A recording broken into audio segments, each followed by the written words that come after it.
Everybody, here is another skills building video. Help us improve our skills so we can improve the skills of our students. This one's all about jumping into using the S.E.A.T framework. Here we go. So our challenge question is, how can I use S.E.A.T to better understand my students? And this video was created using the NeuroEd framework, which is going to help us access what's already in our brains in terms of information about this topic, and also how we can add more information and knowledge to it so that we can better utilize it going forward. So this portion is just seeing what you already maybe know about it. And so we're going to take a minute. I encourage you to grab a notebook or something to write on. Try to answer this question the best you can with where you're at. And if you don't know anything, you've never heard the S.E.A.T acronym, that's okay. You can just write that down, just seeing where you're at right here, right now. Once the green bar is gone, that means a minute's up. Here we go.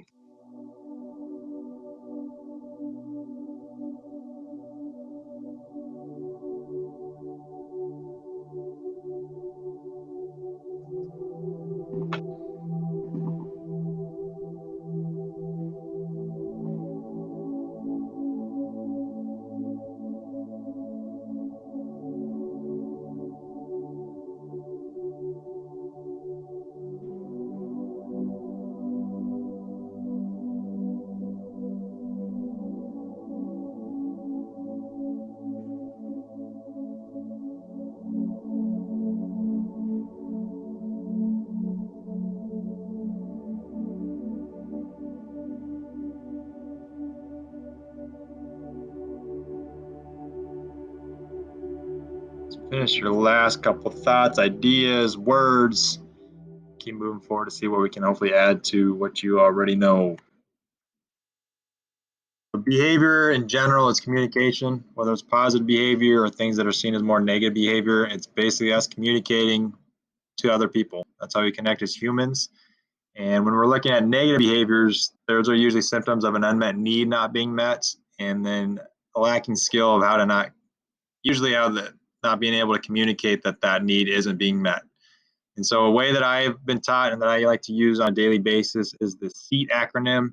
This helps taking a little bit more analytical approach, step back and kind of think, okay, what is that student's need that's not being met? What's the root cause?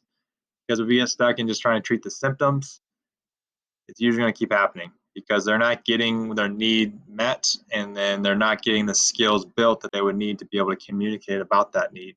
So the first letter, S, is all about sensory. Think about the five senses and what maybe is affecting the student in a negative way. So maybe it could be a sound, a noise issue, where their things are too loud, and that's causing them to feel heightened stress, which then they're showing through their behaviors.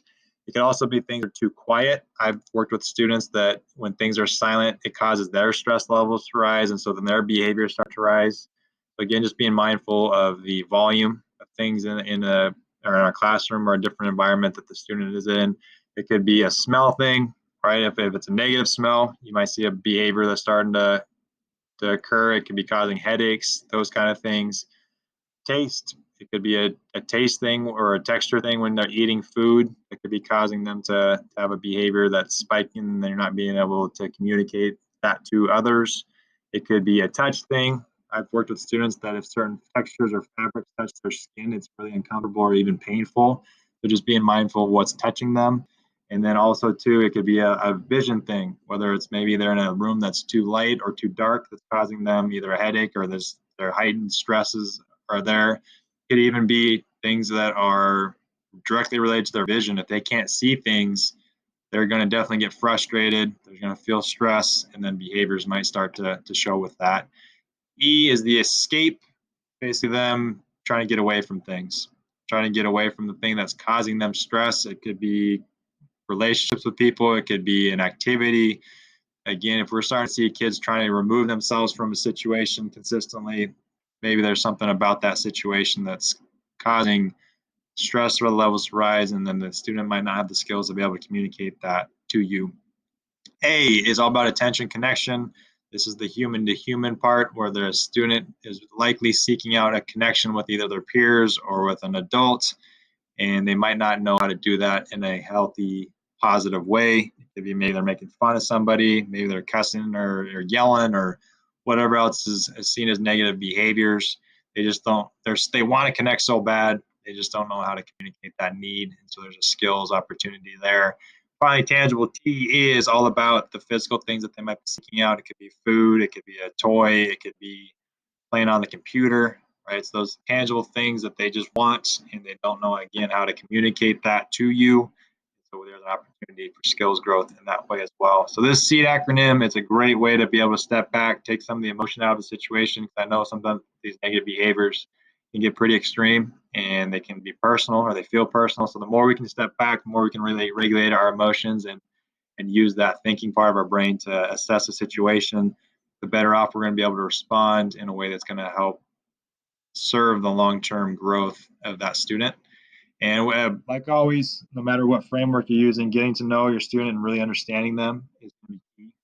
The more we know and understand them, the better off we're going to be able to really see, oh, you know what, that student's probably having a sensory type situation, or it could be a tangible type thing.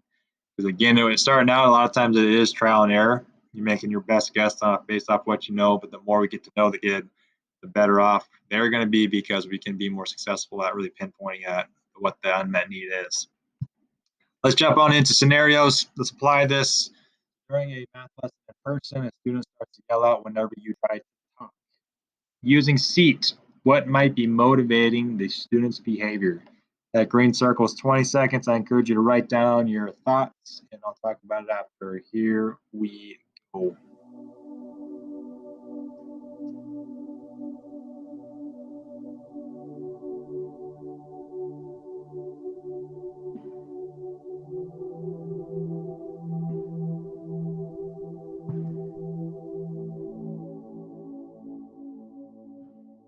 All right. So in this situation, as an outside observer, maybe I don't know the student that well, with them yelling out every time you talk, I would guess that it's an attention connection type need that's not being met, right? They're trying to connect with you, especially because it's directed towards you. They just don't know how to maybe get your attention the appropriate way. And they want to talk to you. Maybe they want to ask you a question. So again, the skills there is being able to teach them that. Hey, I want to talk to you. I want to answer your questions. There's just the right way we got to go about doing that. It could also be other ones though too. Again, maybe you're showing a video during a math lesson and the video is way too loud. And so their way of handling stress to take it out on you and to yell at you. That's again, so the more we know our student, the better off we're going to be at pinpointing of what's really truly the underlying need that's not being met. And number two, during the transition to music class in person, the student starts to yell and run around and doesn't listen to your directions. Using S.E.A.T, what might be motivating the student's behavior? 20 more seconds of think time. Here we go.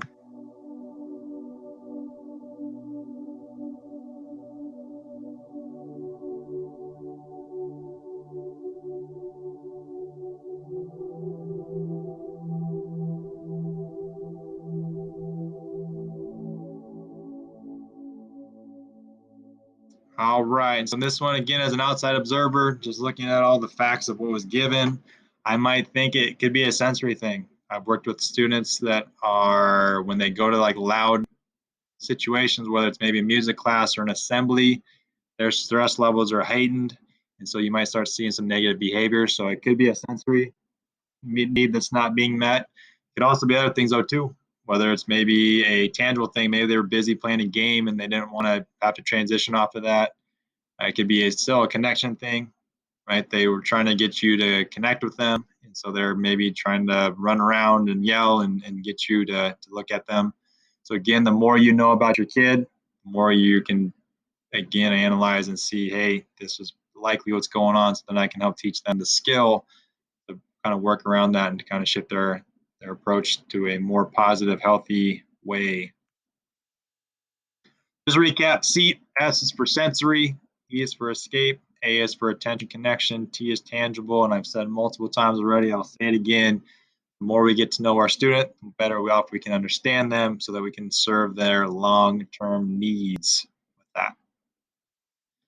Reflection, so good to kind of cap it all off as part of the NeuroEd framework. How can I use S.E.A.T to better understand my students? So let's take a couple minutes to reflect on it. What was surprising to you? What did you know but now seeing a new light, and what would you maybe like help with, which I always am available to provide that for you. can write these down, reflect, see what we can kind of add to our brains. Ready, set, go.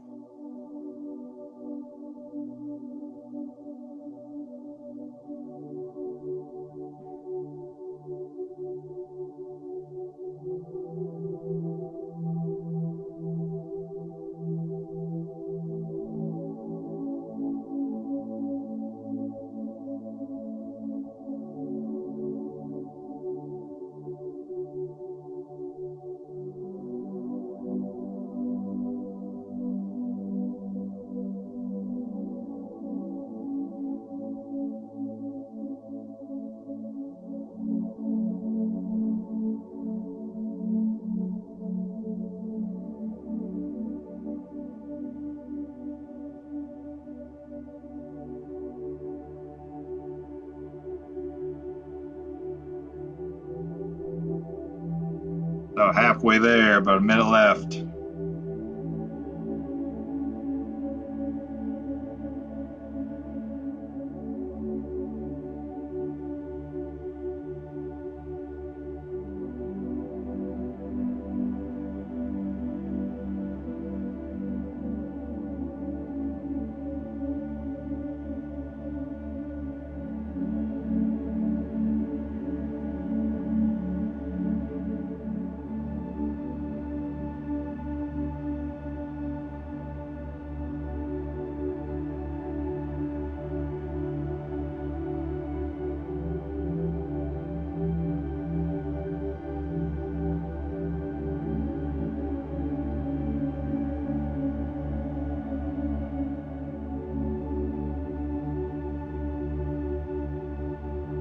All right, finish those last thoughts idea. Any questions, anything that's still you're unsure about or have questions about, send them my way.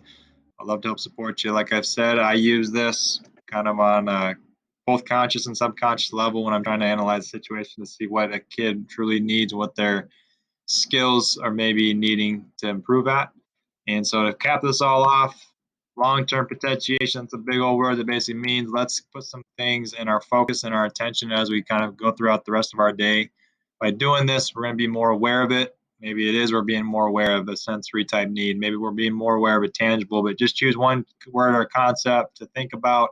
The more we think about it, the more it becomes a part of our brain, ingrained in our brains. What you think about is what you bring about. Thank you all for your time. As always, reach out. Take care. See ya.